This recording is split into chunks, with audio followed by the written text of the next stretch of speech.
Okay, here we go. So final class, final session in this class on Eliyahu Hanavi. We've seen the stories about him in the Tanakh. We've seen some stories and descriptions of him in rabbinic literature. And now we're going to explore the folktales. And we'll see how he's presented similarly, how he's presented differently, and then at the end try and figure out what's going on here. How can these three very different figures of Eliyahu, how can they really be the same person? How does it all fit together? So, I brought a bunch of stories from this particular version of them. Penina Shram, who's a very accomplished Jewish storyteller, published more than one book actually of Eliyahu stories that she collected from different Jewish cultures, different Jewish texts over time and place, and then she just rewrote them in story form. And her books actually have footnotes about both the sources of the story as well as sort of like folklore academia, sort of explaining some of the universal motifs or particular motifs within the realm of Eliyahu stories that come up in all these different tales. So let's just read through them and see what happens, see how Eliyahu appears, see what he does, see how people react to him. So anyone like to read the first story here, The Modest Scholar, page 127. Many years ago, there lived in Jerusalem a wise man, a scholar. But this scholar was a very modest and poor man who had a habit of always remaining in the back, behind everyone. Whether in the synagogue, at a simcha, and especially when it came time to accept money from the charity fund, this man would give everyone else the honor to sit in the front or allow someone else the place ahead of him. At Passover each year, the rabbi distributed gifts to all the townspeople and money from a special charity fund to all the needy. This was the custom at that time. It happened one year in the month of Nisan, when the rabbi had finished distributing these funds, that he had overlooked this poor scholar and had not given him any money for Passover. The holiday was approaching, and the scholar still had no money to buy all that was necessary for such a celebration. His children began to complain and said, "Father, it is almost Yom Tov. We need matzot and wine and so much else so that we may properly honor the holiday. It is almost time to clean the house of all leaven. What should we eat during the holiday? Should we then die before your eyes?" When the father heard these words, he began to weep bitterly and to pray with a great outcry because of his poverty and need. And these cries reached up to heaven, to God who sits in the heavens. And when God heard these cries, God grew angry at the city where no one could have pity on and help this poor man and his family. God's wrath was so great that he was ready to destroy the city of Jerusalem. At that moment, Eliyahu came before God and said, "O God, merciful God, do not destroy your city and your people." This scholar was not overlooked on purpose or from some evil intent, but rather because of his great humility. Let me go down, and I will see that things are set right. And God agreed to this offer. The scholar finished praying and weeping and went out into the town to see what he could borrow. As he was walking, Eliyahu, whom it is always good to mention, appeared in the disguise of an ordinary man, a traveler, and greeted him with Shalom Aleichem. The scholar returned the greeting and asked, "I see you are a stranger here. Can I be of any help to you? Perhaps you are looking for someone who lives here." "I am a stranger here in this place, and so I do not have an invitation for the Seder tonight. Do me the honor of inviting me, and I shall reward you with all that you need," replied Eliyahu. And the scholar answered, "You do not need even to ask. Please stay as long as you wish, and you will be our welcome guest. What is your name, so that we may show you proper respect?" "My name is Rabbi Nisim of Egypt," replied Eliyahu. "Please take this money so that you can buy what you need for the holiday." And he handed the scholar money to pay for his lodging and food. The scholar returned home, his grateful heart filled with happiness. He called out to his wife and children to hear his story of meeting the stranger. "Go quickly now to buy all that we will need for the Yom Tov. Our guest will soon be here to join us for the Seder. Treat him with great honor, for he is our guest. You will see that he has a face like an angel of God." Passover Eve came, and the scholar looked around the synagogue for his guest. He began to ask people, "Have you seen a man by the name of Rabbi Nisim of Egypt?" He walked through the marketplace and the streets asking after him, but it seemed that no one had seen him or heard of him. The scholar returned home, but before beginning the Seder, he and his family waited at the Seder table for the guest to arrive. After a time, the scholar said, "I am certain now that our guest was not an ordinary man, but Eliyahu the prophet himself.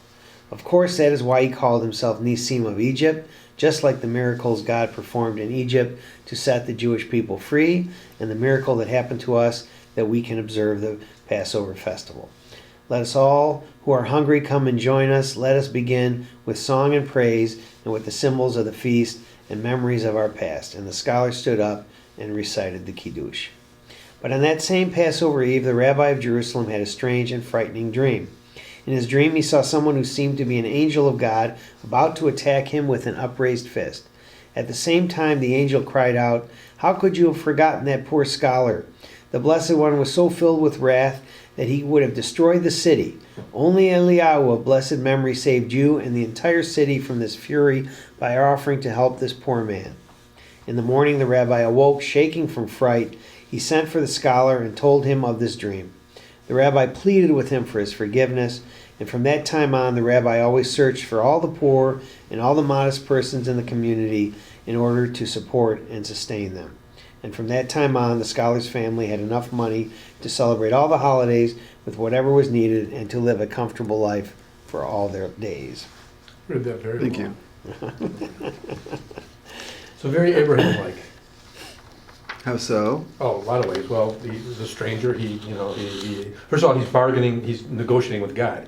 God makes a decree, and he's negotiating with God, like Sodom and Gomorrah. Okay. And then, the stranger, and he, even though he has nothing to give him, he welcomes him, open arms and brings him home. Yeah, I think those two things anyway. Cool. Any other first impressions?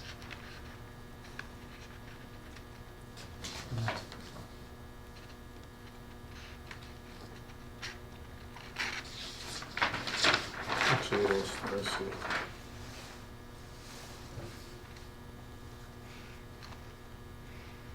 So Eliyahu was bargaining with God, Mhm. so that God shouldn't punish the city.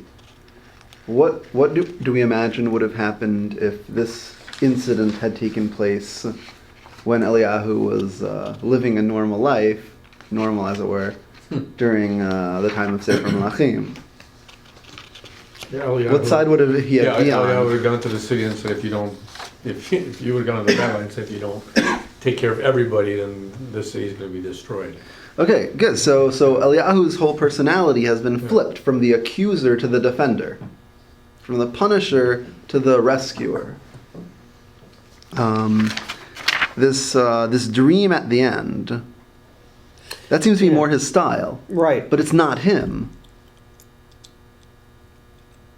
I mean, I assume it's not him because it says it's an angel, and the angel is talking about Elijah in third person.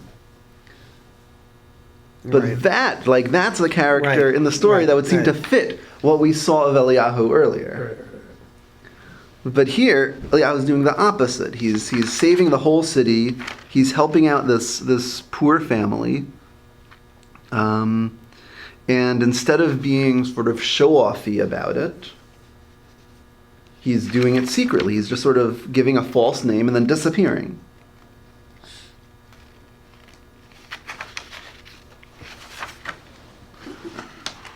Right, yeah, that struck me too about the dream because that really was in an Eliyahu kind of fashion. That's how it would have been in his old days, if you will.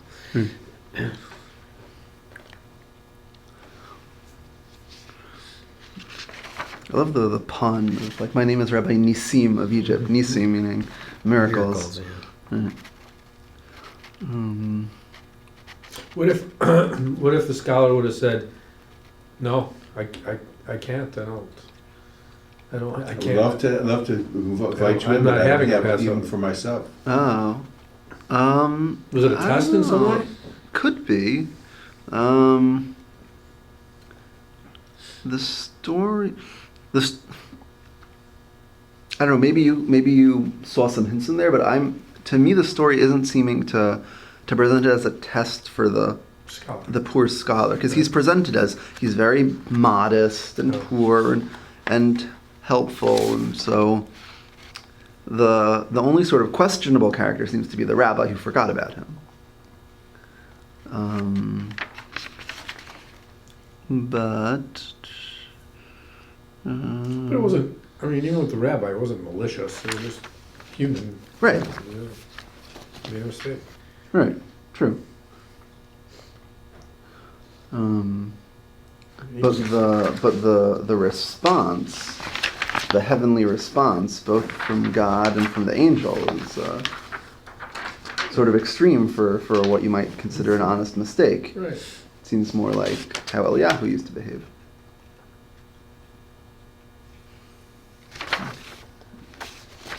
Kind of makes as if there is no room for mistake. You know, like we really can't make these mistakes. Maybe Right. it's part of the message. Maybe it's not okay to make those mistakes. Right. I mean, it seems like we might think of it as like an honest mistake, but it's a very serious mistake considering that this is a family who's poor and needs to have food to celebrate Pesach.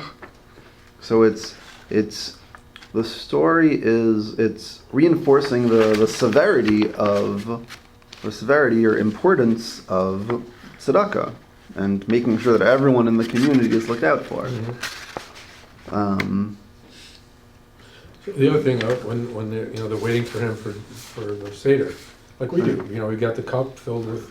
When we open the door, we're waiting for him to come. You know, so I wonder if that's where the cup came from. The fifth cup. So that's not where the idea of the cup comes from. The cup comes from the rabbinic tradition of the idea that Eliyahu knows the answers to all these questions and he knows the sort of divine secrets that we don't know down here.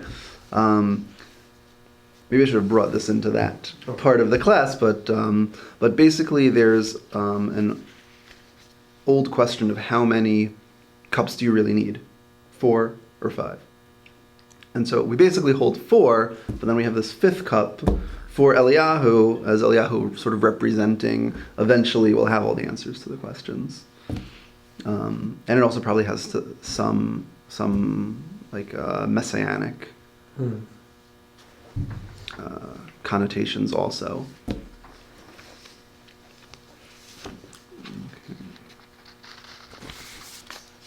Anything else to say about the Pesach story? The modest scholar? Okay. Let's move on to the next one. Okay. Anyone else want to read? Let's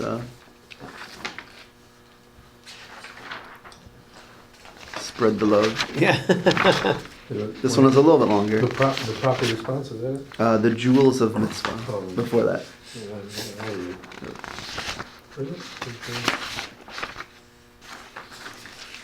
Many years ago, there was a wealthy man, Rabbi Yitzchak, who learned in Torah and generous in distributing charity. Once several brothers came to his city and asked him for money. "We are collecting money to redeem captives," they explained. Rabbi Yitzchak welcomed them and showed them great honor. After talking and hearing why they had come, Rabbi Yitzchak invited them to a meal. "Come and have dinner with me, and I will give you the entire amount that you need." At the dinner, they engaged in discussions about the Torah commandment of redeeming captives and of the great pleasures to perform mitzvot. For the reward of performing mitzvah is both in this world and in the next, they agreed. Listening to all this, Rabbi replied, "May I have your permission to tell you a story that illustrates what you have been discussing?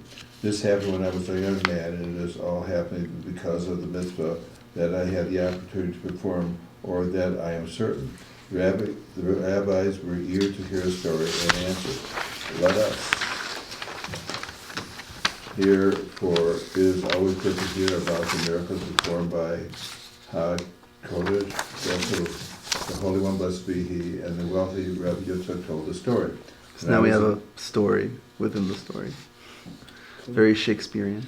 When I was a young man, I married and my in-laws provided all that I needed for my wife and for me. But then I decided to leave their home and try earning my living. I had only 400 silver shekels with me. I went out into the world to see how I could provide for my family. It was a time of the great fair at Leipzig, and I thought, let me try my luck there. After all, my father and his father were merchants in precious stones. Perhaps this is what God had in store for me too, to become a jewel trader. When I arrived at the floor, there was a crowd of thousands of people. The sound of music and entertainment intermingled with the shouts of merchants and filling the air. As I walked through the crowd, I was pushed almost against my will towards a corner where I heard about the voices, the cry of a woman. I saw her there wrapped in a shawl, weeping as though her heart would break. I approached her and said, "Why are you weeping so? Perhaps I can help you. Are you lost? Are you hungry?" "No one can help me. My daughter is betrothed, and I need 400 silver shekels for her dowry. I could not save enough money now if the money is not paid before 3 days. The wedding will not take place. Then what should we do? We will suffer such shame, and my daughter will not be able to marry. There is no one who is willing to help us." And the woman began to cry again. When I heard her words and saw her tears, I too wept and felt such compassion. I realized I had just 400 silver shekels in my purse, but what did they mean to me when I heard the suffering of this woman? I took the money and gave it to her, wishing her mazel tov.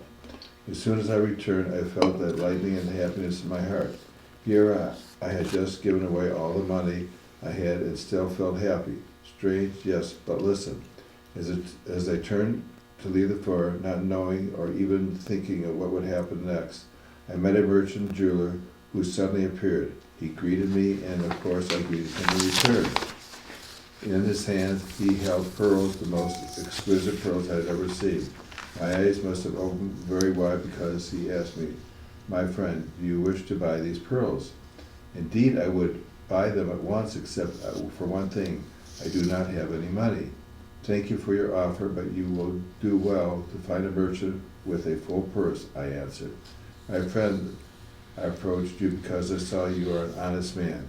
Today you have no money, so I will wait until you sell these pearls, and then I am sure you will pay me what you owe." "I give you these in trust," the jeweler replied. I have never met such a man before and did not know what to say. Then the men put the pearls in my hand, and just as I was walking away, 2 men approached and said to me, "We have heard that you are the merchant who has fine pearls to sell. We come from the king, who is in need of certain perfect pearls for his new crown. May we see your merchandise?" So I took one of the pearls from my pocket and showed it to the royal representative. He grew very excited. "And do you have more? This one is perfect. We will buy it." And I showed them all the pearls I had.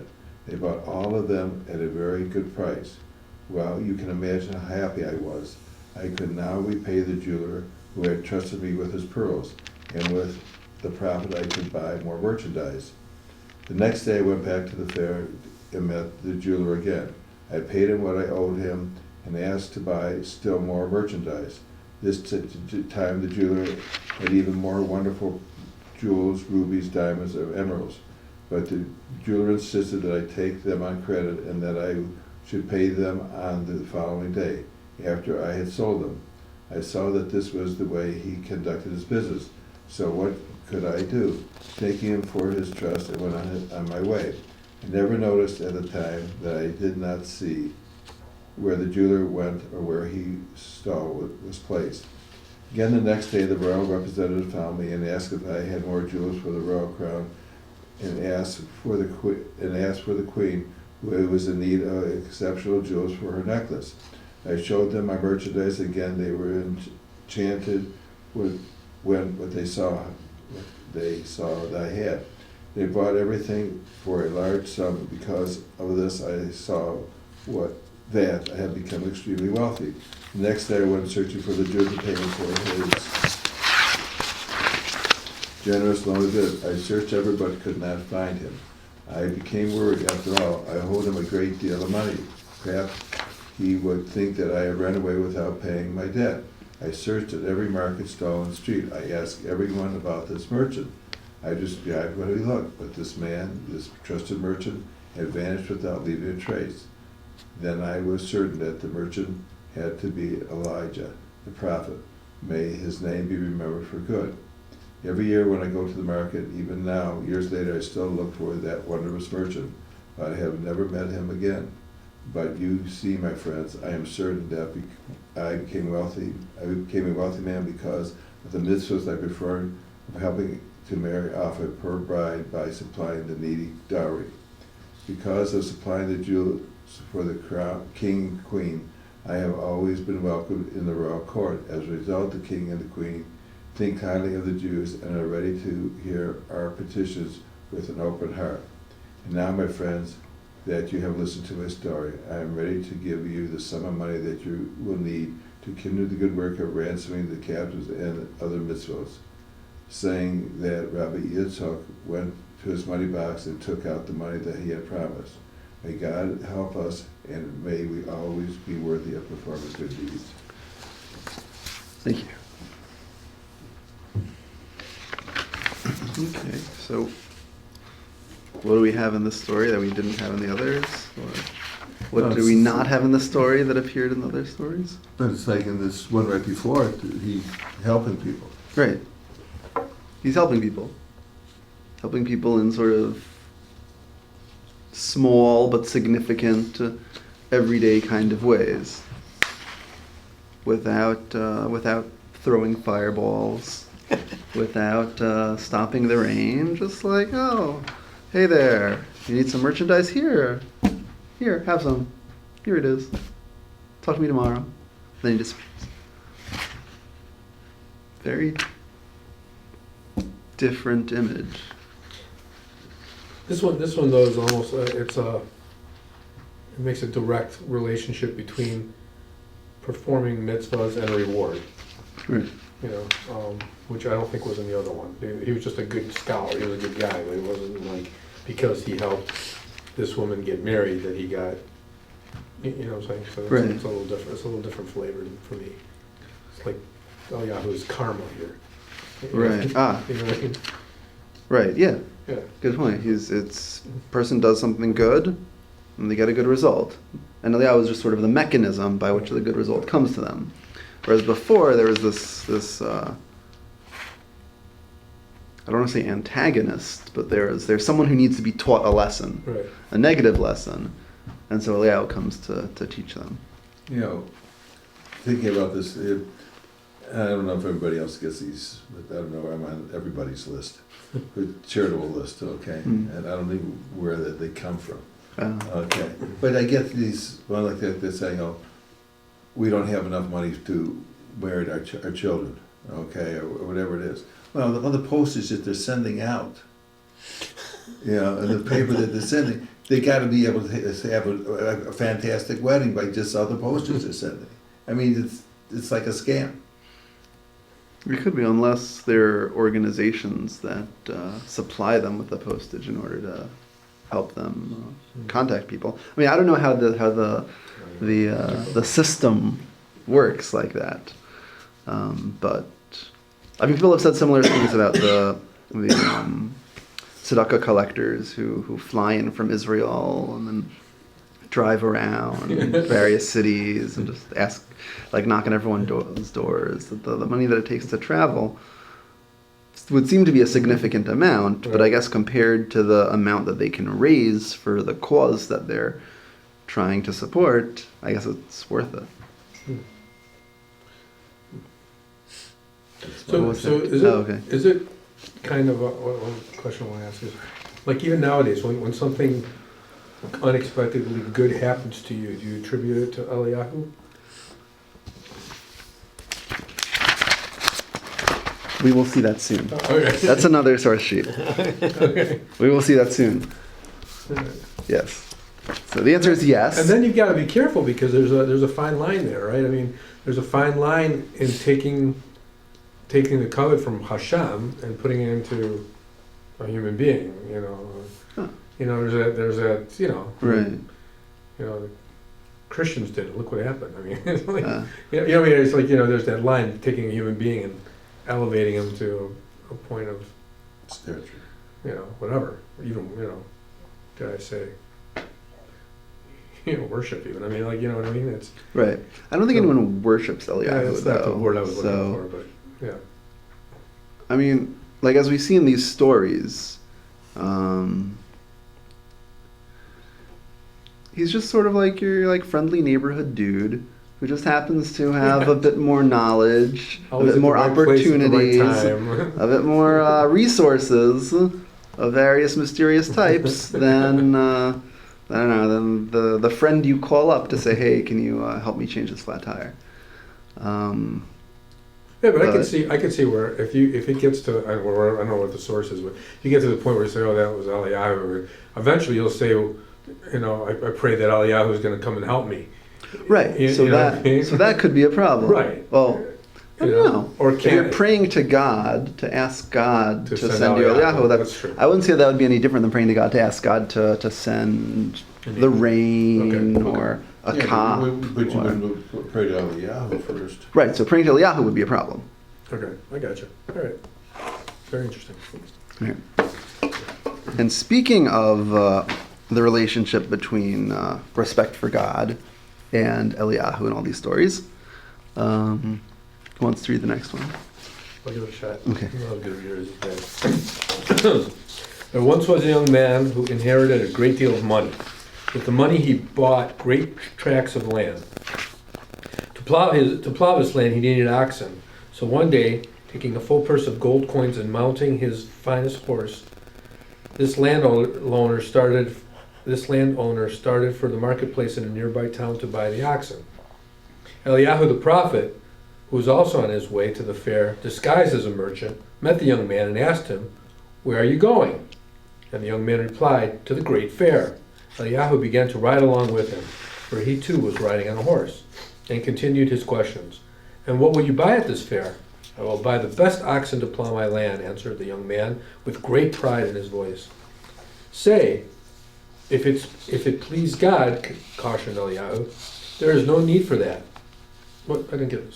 Say. So Eliyahu asked him, what are you going to do? Okay. So he says, I will buy the best oxen to plow my land. And Eliyahu says, say, if it please God. Don't say, I'm Oh. going to do this. Oh, Say, okay. God willing, He's telling you what to say. this is what I want to do. Say, if it please God, cautioned Eliyahu. "There's no need for that," replied the young man. "Since I have the money in my purse, I will buy the oxen I choose, whether it pleases God or not." You know, that's not going good. Right. And he spurred the horse to go faster. Eliyahu, catching up with him, called out, "But not with good fortune," and he rode off. When the young man arrived at the fair, he chose a fine pair of oxen. When it came time to pay their price, he discovered that his purse was missing. He searched everywhere but could not find it. With great annoyance, he had to return home to get more gold. He filled the purse with money and once more set out for the marketplace. Again, Eliyahu met him, but this time Eliyahu was disguised as an old man. As the young man stopped to let his horse drink from a stream in the woods, the old man, Eliyahu, approached and asked the young man where he was going. "To buy some oxen at the fair," he replied without courtesy. "Say, if it please God," said the old man.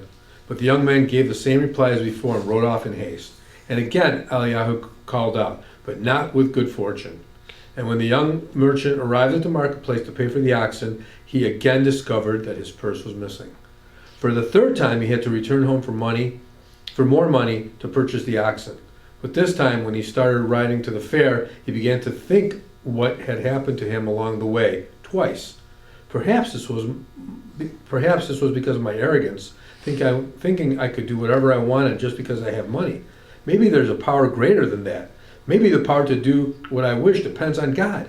And so he decided to add, "If it please God, and then I will succeed in purchasing the oxen." As he was deciding this in his mind and in his heart, there suddenly appeared a poor boy who asked the young merchant, "Can you use a strong helper? I need work and will be glad to help you. I am going to the fair to buy some oxen, if it please God. Perhaps you can help me bring these oxen back to my lands. I can offer you some good pay for this service," answered the young man. And so answered the young man. And so the two of them arrived at the fair, completed the sale, and started on their return trip with the pair of oxen. As they were returning through the forest, the oxen suddenly broke loose and started to go in a different direction, off the path. The man and the boy started running after them through the forest as fast as they could. Then they saw the two oxen had stopped in front of a huge flat rock.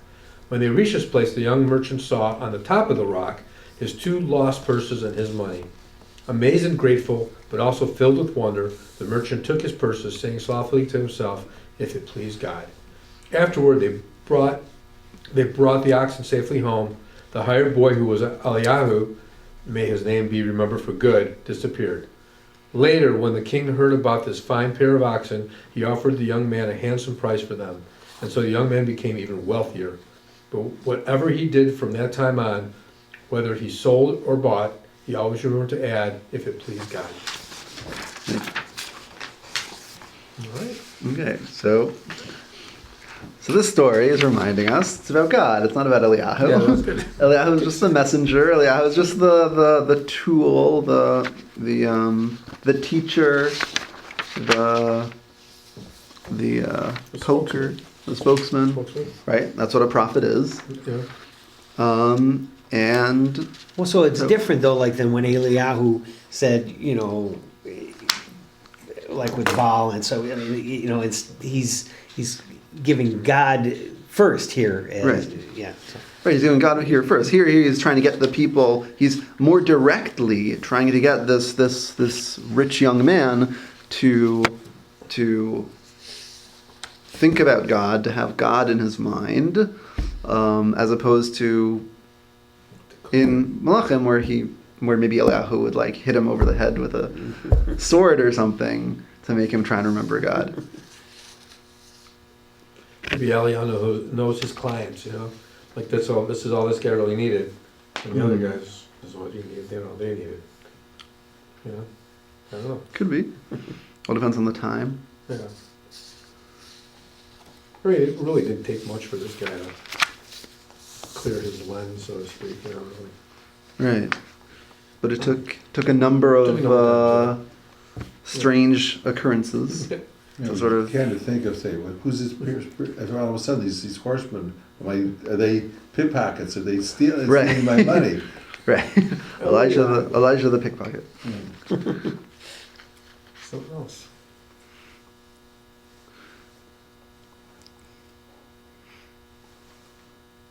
Anything else? Any other comments? Like we've seen a few different sort of patterns of interaction between Eliyahu and the other characters in these stories. So here, the wealthy young man is sort of the antagonist, the one who needs to learn the lesson that Eliyahu is teaching him. So yeah, I guess that's the question then. What are the specifically distinct different lessons, which is what you're going through right now, that we're supposed to learn as readers of these stories? What are we supposed to learn from each, like the four sons, and what are we supposed to learn from those? What are the specific different lessons from these four stories? Right, so, What do you think? I mean, what are they? What do you think? And there's something, I mean, it's kind of interesting. I mean, there's lots of great prophets. We don't like think of Samuel the same way where, or even like Eliyahu has a multitude of roles, like I was saying, like in the Haftarah. Why do we call upon Eliyahu Hanavi, not Shmuel Hanavi? And obviously he seems to have, some higher power than a lot of these other prophets. It seems to be just because he's still around. Yeah, Because he just sort of disappears. He doesn't clearly die. Whether being taken up to heaven is a form of death or not was questionable, as we saw. And so the fact that he's somehow still around makes it possible for him to keep on recurring in all these stories. He's like not bound by time or space, Right. by linear time or space. He's everywhere, anytime, any place. Right. He's sipping wine from every Seder in the world. At the same time. Right. All the At least that's what my parents Milah, said. you know, all the, you know, I mean, it's, Right. he's just. Get a DUI. Right. Yeah, that's interesting. I don't remember, did we talk about the Brit Milah thing? He also I don't had the think pin so. Did we? Isn't said there a something chair about that they said is supposed to be for the pin the bend? Right. Wait, sorry, I couldn't hear. Pidyon Pad Pidyon Ben? No, No, I haven't seen that Kisei Pidyon Ben. Eliyahu was at the Eliyahu was at the Brit bris. Milah. Yeah. So why does Eliyahu come to the bris? Why is there a chair for him there? Is there a chair usually for him? Yeah, there's a chair for him, but why is there a chair for him? It's not a good thing, actually. Oh, really? Because if you remember in Parak 19, where he's emo, and he's telling God, I tried so hard, I was so zealous for you, and they don't care, they killed your prophets, they broke your breed. So this chair for Elijah at the bris is to say, like, come on, Eliyahu, like, we're going to show you we're still keeping God's covenant. And this particular Wow. covenant. So that's what that's about. But it provides immediate contrast at the moment, which Right. is everything for us. Right? I mean, it's like from the beginning of Genesis, Mhm. from dark and light, separation of this and that. And so it, Right. That's, so, Yeah, it's saying like look, this Good is and it. We're evil. doing it. God It's and happening. man. Right. I mean, it's, yeah. Okay. That's interesting. Okay. So. Okay.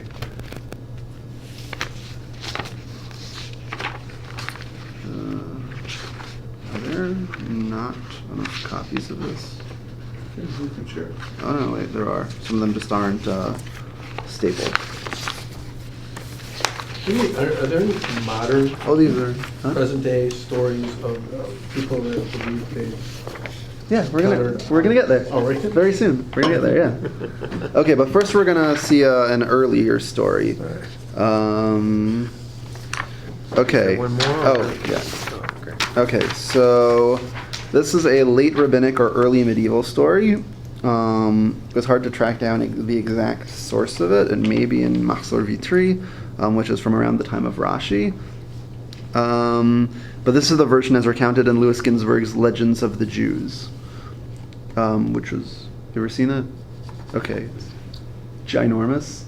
And unfortunately, it was very good and very impressive that he collected all of these stories, but he sort of collapsed all different types of stories and presented them in the same way.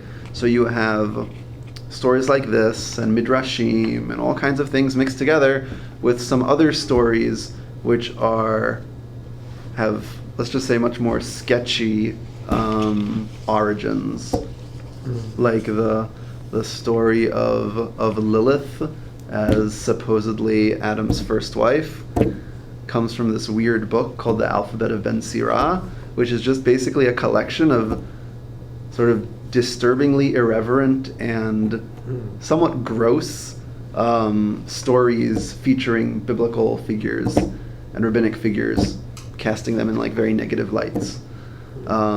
So I don't know. So he included that story, and now people think that this is like a good example of a traditional rabbinic attitude towards men and women or stuff like that.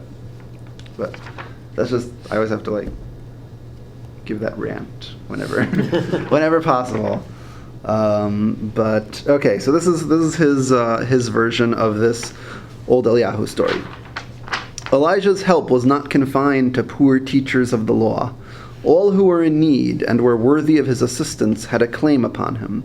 A poor man, the father of a family, in his distress once prayed to God, O Lord of the world, thou knowest there is none to whom I can tell my tale of woe, none who will have pity upon me. I have neither brother nor kinsman nor friend, and my starving little ones are crying with hunger. Then do thou have mercy and be compassionate, or let death come and put an end to our suffering. His words found a hearing with God, for as he finished, Elijah stood before the poor man, and sympathetically inquired why he was weeping. When the prophet had heard the tale of his troubles, he said, "Take me and sell me as a slave. The proceeds will suffice for thy needs." At first the poor man refused to accept the sacrifice, but finally yielded, and Elijah was sold to a prince for 80 denarii. This sum formed the nucleus of the fortune which the poor man amassed and enjoyed until the end of his days. The prince who had purchased Elijah intended to build a palace, and he rejoiced to hear that his new slave was an architect. He promised Elijah liberty if within 6 months he completed the edifice. After nightfall of the same day, Elijah offered a prayer, and instantaneously the palace stood in its place in complete perfection. Elijah disappeared. The next morning, the prince was not a little astonished to see the palace finished. But when he sought his slave to reward him, and sought him in vain, he realized that he had had dealings with an angel. Elijah, meantime, repaired to the man who had sold him and related his story to him, that he might know he had not cheated the purchaser out of his price. On the contrary, he had enriched him, since the palace was worth 100 times more than the money paid for the pretended slave.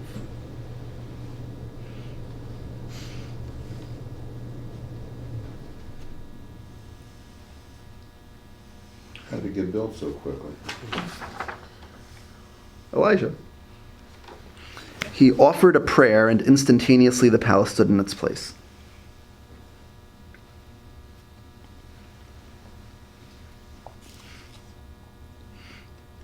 That's very impressive for an architect. From what I understood, I thought architects just design it, and then the builders build it. But Eliyahu can do both.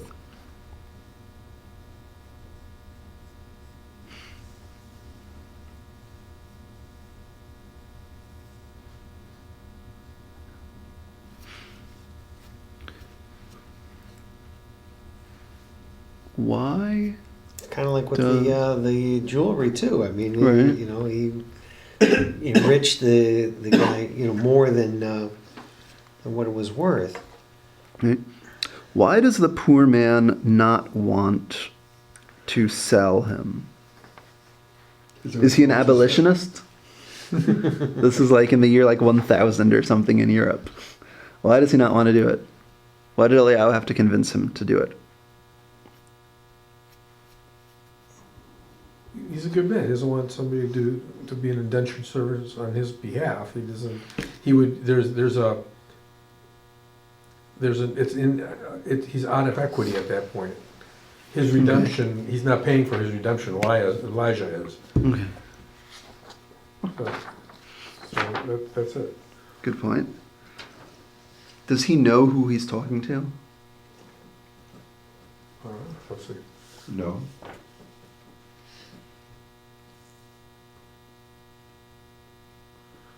He's just talking to a prophet. At first, the poor man refused. There to- aren't prophets anymore.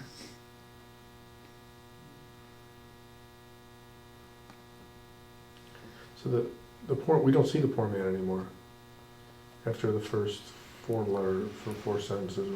Well, so eventually he comes back. At the end, Elijah comes to tell him, Oh, okay. "Don't worry, I built the Prince of Palace." Notice that as opposed to all the other stories, Eliyahu isn't disguised. It doesn't say Eliyahu appeared as an old man, as a young man, as a kid, As a merchant. as a merchant. You're right. Yeah. Right. So, Okay. in there's an Well, it was couldn't- the fact that God heard this man's suffering is why Elijah showed up. So, I mean, this was effectively a response from God. right, and God sends Elijah, and Yeah, Elijah it's- doesn't disguise himself like he does in the other stories. Unfortunately, I couldn't find another. Maybe I should have just put it in myself in brackets. But there are other versions of the story where it seems, based on how they talk to each other, that the guy knows that it's Eliyahu. The prince does, or the Not the prince, the poor man. poor man does? But here, notice that there's no disguises. He just appears to him. As he finished, Elijah stood before the poor man.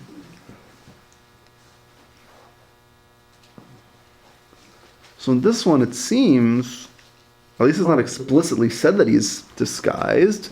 It could be that the poor man knows that it's Eliyahu. Has to be convinced to go along with the plan. And then the really amazing thing is, look how honest everyone is. Eliyahu comes back to the poor man to tell him, don't worry, even though this was all like this miraculous plan, and you didn't actually sell me to be a slave, blah, blah, blah, you did, but the guy who bought me got what he wanted also. We didn't cheat him. More than what he wanted. Right. Everyone got what they needed and what they paid for fair and square. So why was the prince a little astonished? Not a little astonished. What does that mean? I think it means he was a lot astonished. Oh, okay. I think that's what not a little, yeah. I see. Okay. He was not a little astonished to see the passage. That's why the prince was not a little astonished. Yeah. And so the prince only realizes that something supernatural happened here afterwards. The poor man seems to recognize that this is Eliyahu, this is the answer to his prayer.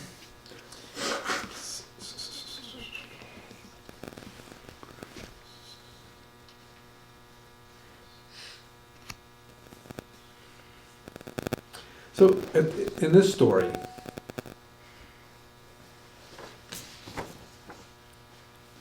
does Eliyahu get credit for a mitzvah?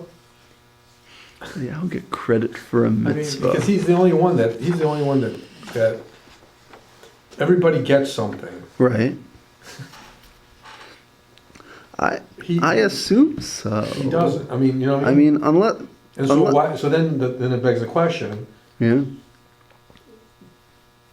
why is he doing this? You know. Well, here he's doing it seemingly because God sent him. Okay. So he's an agent of God here. Right. His words found a hearing with God, for as he finished, Elijah stood before the poor man. Okay, so that answers my question. Okay. Right. Okay. So he's just, at this point, he's an agent of God. Right. I mean, he was always an agent of God, basically, because he this- was a prophet. But the question is, how much initiative is he showing versus how much is he following through on Right. the plan that God gives him? Okay.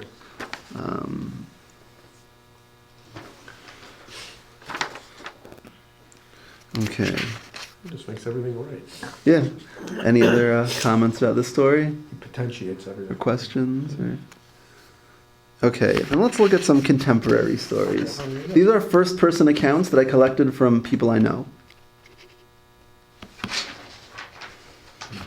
Okay, who wants to read Anne 11? I actually don't know Anne 11. My brother, I think, knows her. Really? Yeah. It was a Friday morning and my family was on a road trip in the direction of Boston. Being that Shabbat was coming in late, my parents decided to find a family-friendly 2-3 hour hike in the White Mountains. They made it to a spot where there was a parking space at the beginning of a trail, and after asking some other people, they came to the conclusion that this was a circular trail that would take about 3 hours. They started climbing the trail. The allotted 3 hours passed, and they were still going uphill. There were not other families on the trail, and the kids had polished off all of the food and water that had been brought along, which wasn't very much because they had been counting on a short hike. Another hour passed, and they were still going uphill, and things were starting to look not so good. The kids were tired, they were out of food and water, Shabbat was getting closer and closer, and the end of the trail was nowhere in sight. 2 backpackers passed them, and suddenly one of them doubled back and asked my parents if they knew where they were going.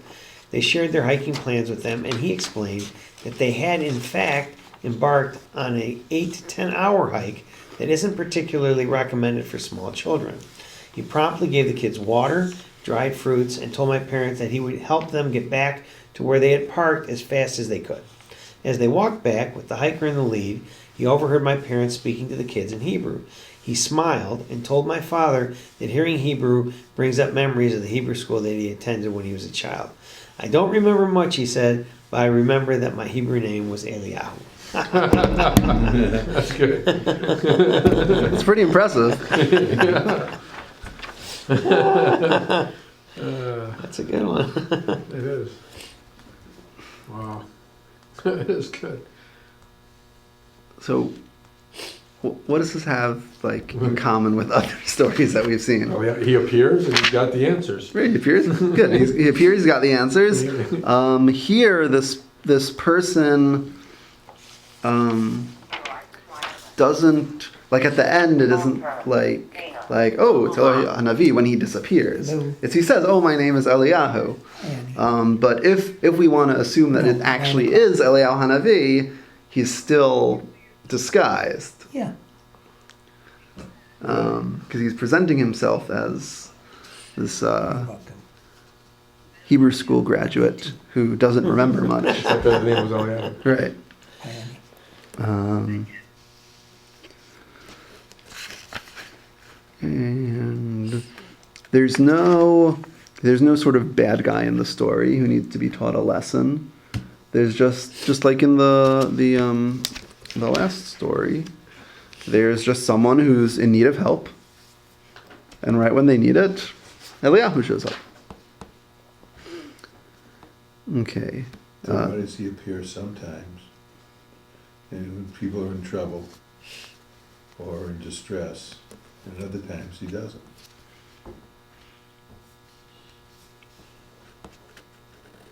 Well, what would you assume? That he would rescue everyone from all problems? Why some and not others? I mean, that might just hook into the whole general philosophical question the of eternal question. bad things happening to good people, good things happening to bad people, and justice not being apparent in the world. Maybe some people never learn to say, it's up to God, or whatever. What was that? Right. Right. God willing. But God willing. unfortunately, it's not. If The it answer please isn't God. that easy. If it please God, right. Fortunately, if it were that easy, Yeah. then everyone would know. Yeah. Okay. Oh, yeah. Here's another one from Samara Schwartz.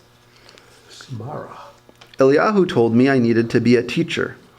At a moment when I was desperately unclear and deeply praying for guidance, a stranger appeared out of nowhere, asked me precisely the question that gave me clarity and purpose, and then vanished. She doesn't share the question. That was She did not.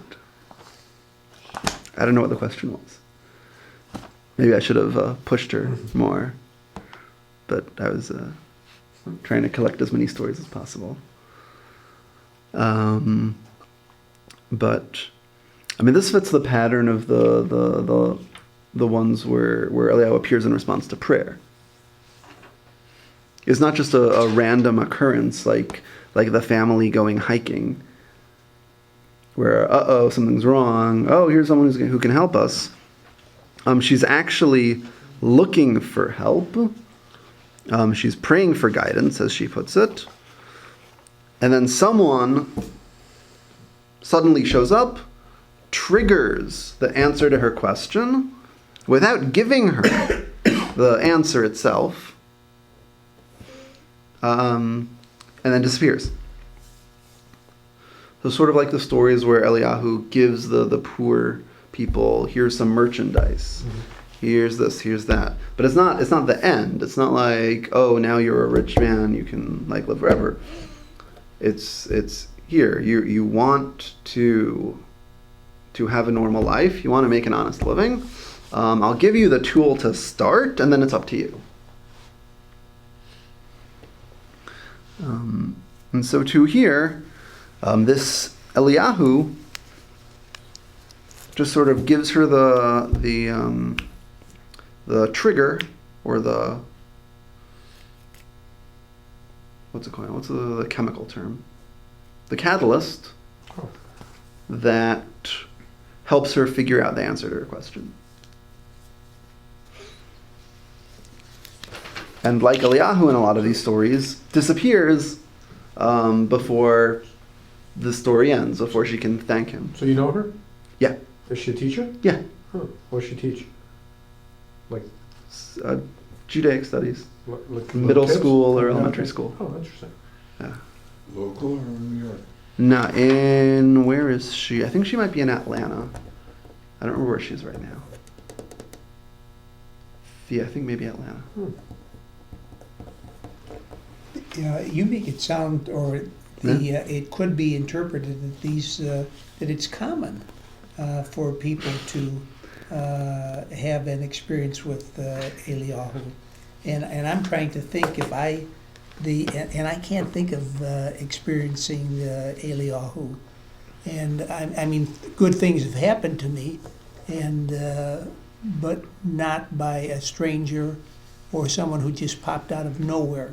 So the question arises: is did you just simply everybody that you asked, did they have an experience? Or did you ask for volunteers from a group, and then those, and what percentage of those people? I posted on Facebook. Something along the lines of, I remember that one of my Facebook friends told me that they had an Eliyahu story happen to them, but I don't remember who it was. Please respond. And I got these responses. Did you get any from anybody you didn't know that were named Eliyahu? No, not that. So like this Samara Schwartz, she says, Eliyahu told me I needed to be a teacher. Right. So in other words, her interpretation and her knowledge of experience of, she just assumed this was Eliyahu. Exactly. Okay. And I don't know when she says that if she's actually assuming that this is literally Eliyahu Hanavi. Or it's like an Eliyahu moment kind of a thing. Exactly. Yeah. Exactly. I mean, that's the question. How many of these folktales originated from people having Eliyahu moments and saying, "Well, I guess it's Eliyahu Hanavi," and then it becomes a story that lives on.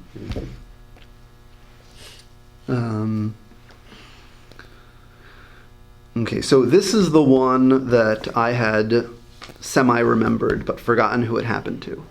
The next one, Rabbi Eli Fisher, who is a freelance teacher and translator who lives in Israel now. Is his name Eliyahu? Is it Is Eliyahu? Ali short for Eliyahu? I'm trying to remember. I don't. It's Elliot in English, I think. Oh, okay. I don't remember. It might be Eliyahu in Hebrew. Sure. Okay. So who wants to read this story? This is a story that happened to him when he was in college. So we were on the Shabbaton in Scranton, Pennsylvania, one winter Shabbos. It was about 5 of us YU students. Yeshivat University? Yeah. We were traveling together in one car on our way back after the Shabbaton, and we were on probably Route 80. Yeah. Sorry for the awkward grammar. These were all just I just cut and paste them from their responses on Facebook. So it's more like writing the way you talk rather than. That works for me. Which is a split highway. It wasn't actively snowing, but because it had been snowing, the left lane of the highway was covered in snow. You can only use the right 2 lanes. And then at some point we were passing a truck and the 2 left lanes merged into one, and we couldn't move over to the right lane because there was a truck there. We skidded in the snow, spun around a bunch of times, and then ended up in a ditch on the side of the road. We were stuck in the snow and water, and when we tried to get out, it just sprayed water all over us. We were wet, shivering, freezing, and stuck there and couldn't get out. All of a sudden, this guy with a tow truck pulls over. Big smile on his face. "Can I help you guys out?" We're like, "Yeah." He does it all himself, connects his equipment to the car, pulls us out of the ditch, drives off, and all of us in the car are like, "That was Eliyahu Hanavi." Materializes out of nowhere, gives you exactly what you need, and disappears into the night. Yeah, okay. Yeah, so he He's a good guy again. Huh? He's a good guy again. Right. Right. And here Eli Fisher just basically gives us at the end like the key to all these stories. Like this is the heart of the Eliyahu story. This is the trigger that makes people think, "Oh wow, who could this have been? Who could this have been? Must have been Elisha."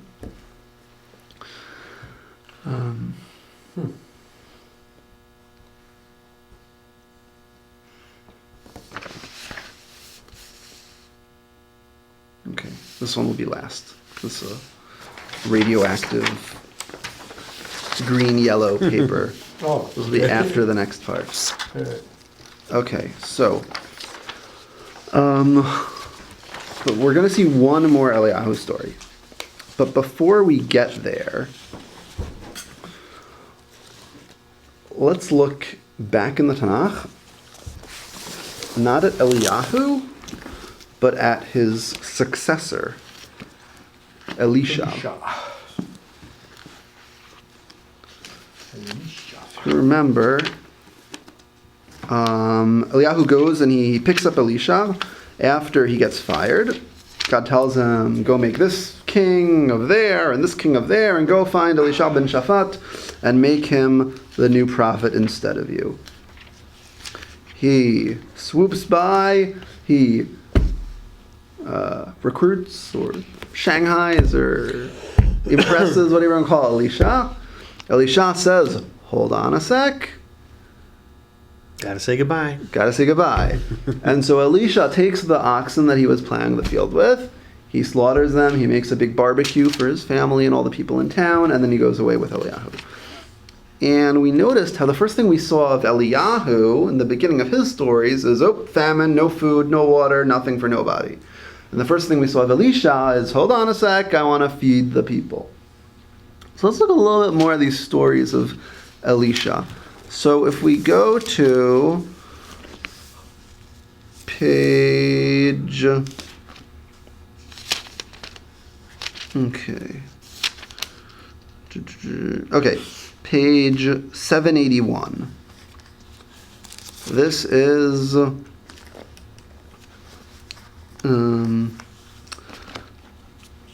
Malachim part 2, chapter 4.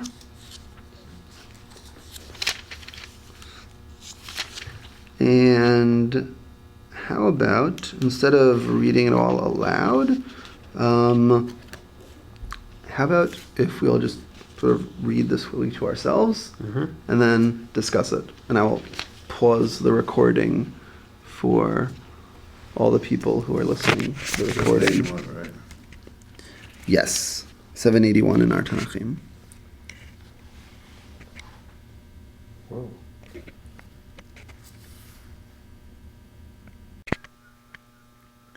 Okay, so we're now continuing after having read to ourselves some of these stories about Elisha, Eliyahu's successor.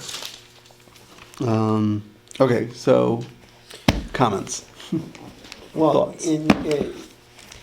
The woman of the child that had died, she knew that Elisha was a man of God, as compared to the other. In Eliyahu kind of proved himself to be a man of God.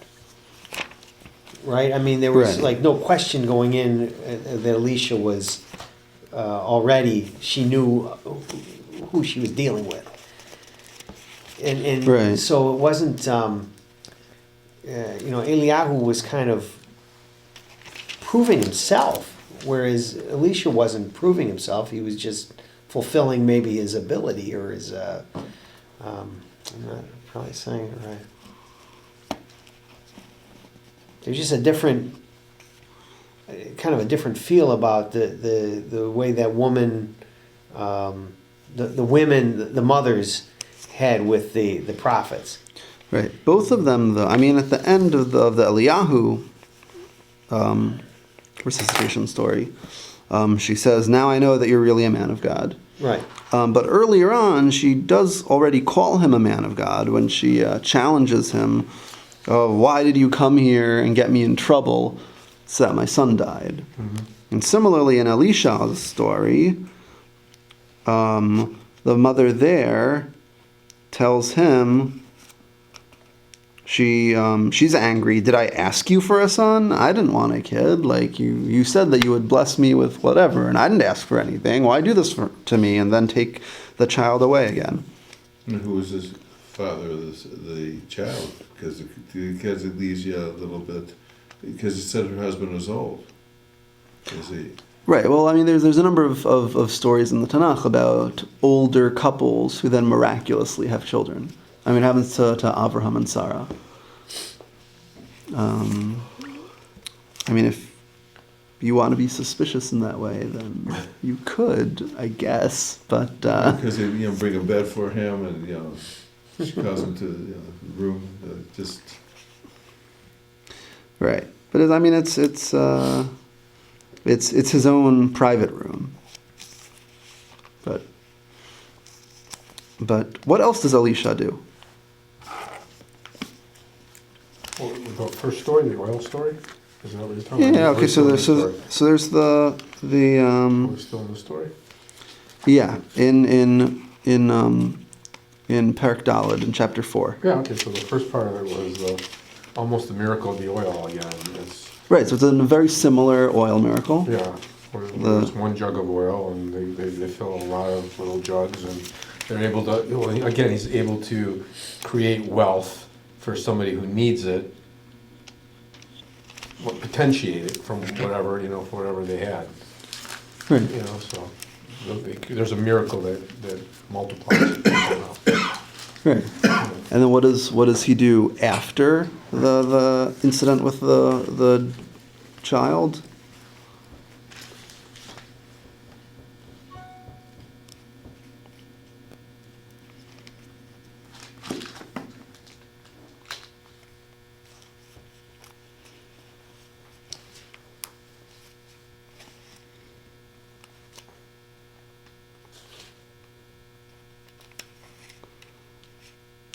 Again, 20 loaves of barley bread, and he is able to feed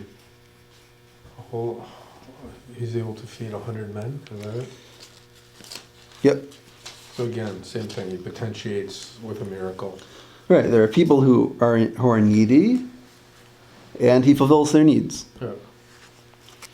And right before that, the previous paragraph, there's the Bnei Hanviim, the prophetic disciples. They're trying to cook some food. They unfortunately included some poisonous plants in the stew. There's death in the pot. All right, so he takes flour and he throws it into the pot, and everything's fine. All right.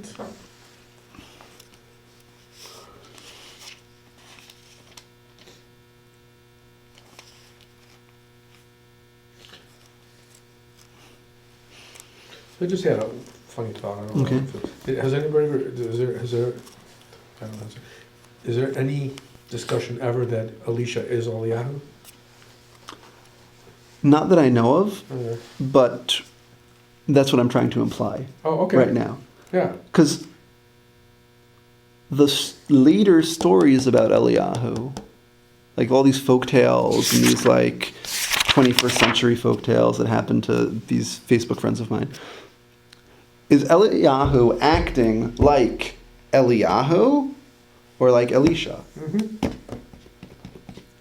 He's acting more like Elisha. He's showing up when he's needed, He's performing friendly neighborhood miracles for people. and not being a zealot. Right, not being a zealot, Right. not smacking them around, maybe teaching them a lesson, Right. but not doing it with a sword. So Eliyahu seems to be behaving like Elisha, which, depending on whether you want to take these stories literally or not, would either mean, if you want to take them literally, it would seem to mean that Eliyahu learned his lesson. He was fired and replaced by Elisha because God preferred the tactics that Elisha would use over the ones that Eliyahu had been using. Even if the ones that Eliyahu had been using had been somewhat successful for his time. On the other hand, if you don't want to take all these stories literally, then the Jewish people seem to have a need to believe that Eliyahu learned his lesson. And so we tell these stories about him coming back and acting in very un-Eliyahu ways, sort of merging the figure of Eliyahu and Elisha. But as far as I know, I've never heard of any stories about, oh, Elisha Hanavi showed up. I like that. But he can't. I mean, he dies and he's buried. Like if you flip to chapter 13, to the end of Parak 13 in Malachim Part 2, on page 808,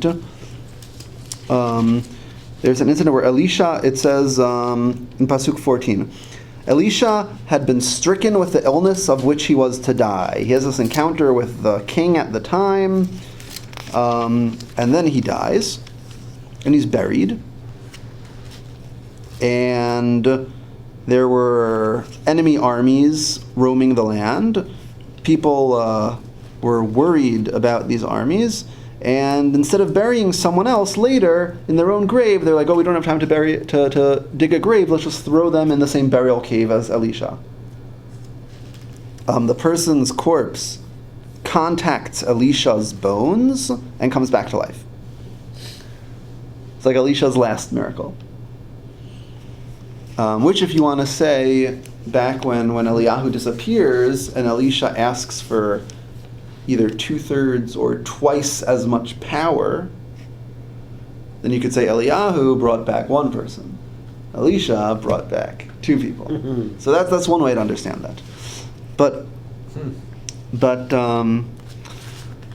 Elisha, really, most of the stories about Elisha, you could take out Elisha and replace his name with Eliyahu, and it would be the same thing as all these later stories about Eliyahu that we have nowadays. Not fitting at all what we see of Eliyahu during Eliyahu's lifetime. But there's something very interesting that that I found in the Gemara. So if you look at the end of this source sheet, there's a quote from the Gemara, from the Babylonian Talmud, from Masachet Sotah. It says, Shlosha hala'in hala Elisha. Elisha was ill 3 times. Once when he sicked bears against children, once when he pushed away Gehazi with 2 hands, and once when he was dying. So we don't have time right now to go through all of those stories, but if you look right above that, it says where to find all the stories about Elisha there. Okay. Almost everything that Elisha does is friendly neighborhood miracle worker material. There are 3 incidents in his life where he reacts to situations not in the folktale Elijah way, but in the Tanakh Elijah way, where he follows in his mentor's footsteps and reacts with zealotry and anger instead of with kindness. So that would further reinforce the theory that they're the same people. Well, not necessarily that they're the same people, but they have like overlapping personalities. That Eliyahu is the zealot. Elisha is the friendly neighborhood miracle worker. When Elisha acts like Eliyahu, okay, the rabbis of the Talmud say he's ill. He's not himself. Oh. He's lost sight of who he's supposed to be.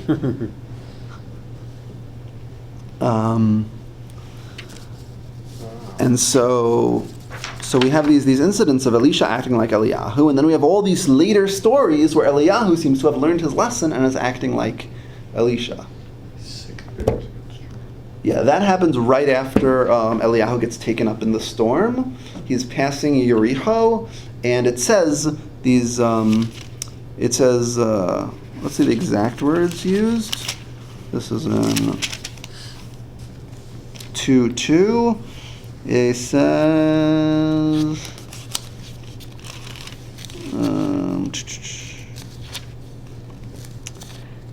Ne'arim katanim. Little youths.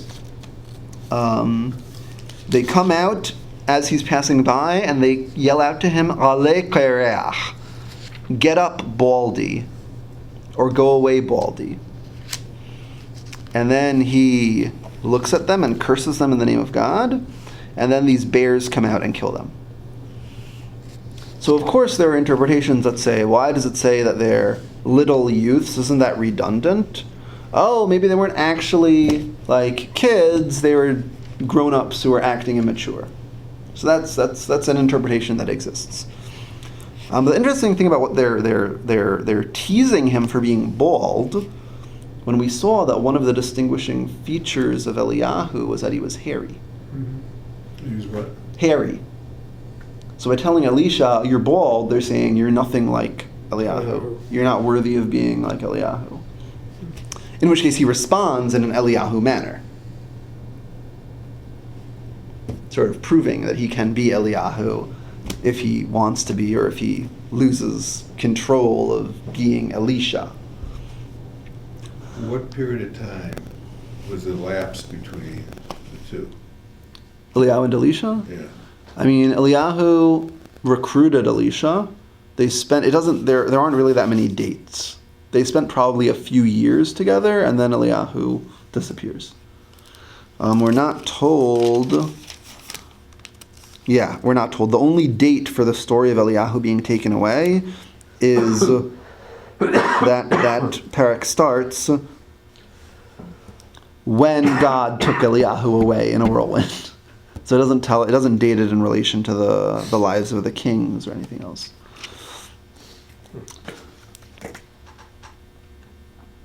Okay, so we have Eliyahu. We have Eliyahu the zealot.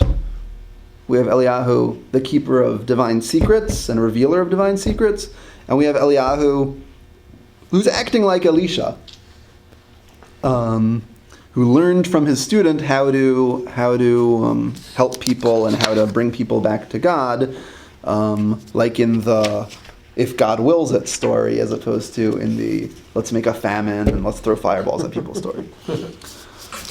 Let's just look at one last Eliyahu story, which also could answer some of the questions that we had about the contemporary Eliyahu stories. About who is this? Really? This is Eliyahu Hanavi showing up with a tow truck on Interstate 80 in Pennsylvania? So this is a story. This I got from Rabbi Yechiel Morris at the Young Israel of Southfield, who used it in a sermon either on Rosh Hashanah or Yom Kippur. I think it was my first year in Michigan, like 5 years ago. And it was a very nice story, and I asked him where he found it, and he found it in this book called Beyond Survival by Shimon Appisdorf, and it comes from the early Hasidic movement, from the Baal Shem Tov. Once, shortly before Rosh Hashanah, a student came to the Baal Shem Tov and said that he wanted to meet Elijah the prophet. The Baal Shem Tov instructed him to travel to a small ramshackle cottage deep in a faraway forest. Sounds familiar to some other stories. After an arduous 3-day journey, he finally arrived. There, the student found only a poor widow and her children. A kind woman, she invited the man to spend Rosh Hashanah with them, though she had barely a piece of bread to offer for the holiday meal. Fortunately, the man had brought food for his journey, and this he shared with the family. For 2 days, the student anxiously awaited the appearance of Elijah. It never came to be.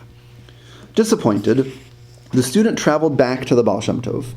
The Baal Shem Tov assured his student that Elijah had been there, and that if he would go back for Yom Kippur, he would meet him. Again, the student made the long, difficult journey. This time, he arrived shortly before sunset on the eve of Yom Kippur. From inside the home, he could hear the children crying bitterly, "Mother, we have nothing at all to eat. How will we prepare for Yom Kippur? We're starving."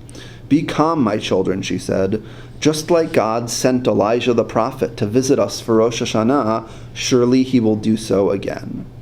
Hearing that, the student knew why the Baal Shem Tov had sent him on the journey.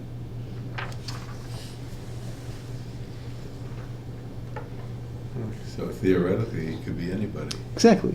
Not just he could be anybody, It's him. but he could be you. Yeah, it could be him. He could be any of us. Any of us can be Eliyahu. All right. When we act in an Eliyahu manner. Hopefully in the Eliyahu Elisha manner, not in the throwing fireballs manner. Right. But any of us can be this. Any of us can be these stories about tow trucks on the highway, about helping people work through their questions about their lives, about guiding hikers back to where they park. Any of us can do any of these things. We can't do miracles. We can't snap our fingers and make palaces appear for princes. Well, maybe some of us can. I can't. Maybe some of you can do that. But But it is a miracle, like, you know, if somebody's on the side of the road and you're helping them out, it's a miracle or not, right? I mean, right, yeah. and you can be part of the miracle, and in a sense, any of you can be Eliyahu. It's cool. I like that, good way to end. Yeah, it doesn't necessarily, it could be a female then too. Exactly. Could be, yeah. Yeah. Just like Eliyahu can appear as an old man or young man, a kid. Eliyahu could be a woman. Eliyahu could be It's acts of loving kindness. exactly. Exactly. I mean, you could even have I can imagine even having an Eliyahu story about like something non-human, Huh. like any of those like Lassie stories. Is sort of Eliyahu-ish, right? Maybe. Yeah. I never actually saw Lassie, but it's in my cultural background, as it Milton were. and I did. Huh? Milton and I probably have. Oh, okay. I saw it. Yeah. So That's good. It is good. that's about it. Actually, So, just going back to my early, so what Okay. would the connection be in your mind to the Haftarah, or why Eliyahu would be mentioned? I think that's connected to the sort of the messianic connection to Eliyahu. The last time that Eliyahu is mentioned in the Tanakh, in the prophecy of Malachi, where he says, "I'm going to send you Elijah before the great and awe-inspiring day of God." So there's the sort of Which messianic is overtone. the Haftarah from Shabbat Gadol. Right. Right. Yeah. So And so there's this. when is it mentioned in Haftarah? You know, the brachot after the Haftarah. Yeah. Eliyahu Hanavi Avdecha. Oh, yeah, yeah, yeah. David Mishish. Yeah, okay. Right, so that's all a messianic image. Restore the kingdom of David. Send us Elijah the prophet. It all goes together. Okay. And why do we read that Haftarah on Shabbat Gadol? What is the is there? I'm not sure. Maybe because of the idea of the It's a Hold on a Shabbat second. before Pesach, right? Right. yeah. It could be because it's Yom Hashem Hagadol v'Hanorah, the great and awesome day of God. So Yom Hagadol, like Shabbat Hagadol, and it's talking about a future redemption. And there's a rabbinic saying that sort of like future redemptions are modeled after the redemption from Egypt. So we're about to celebrate Pesach, and so we recall the ultimate redemption from exile and the perfection of the world that we want to occur now as we celebrate the ancient redemption.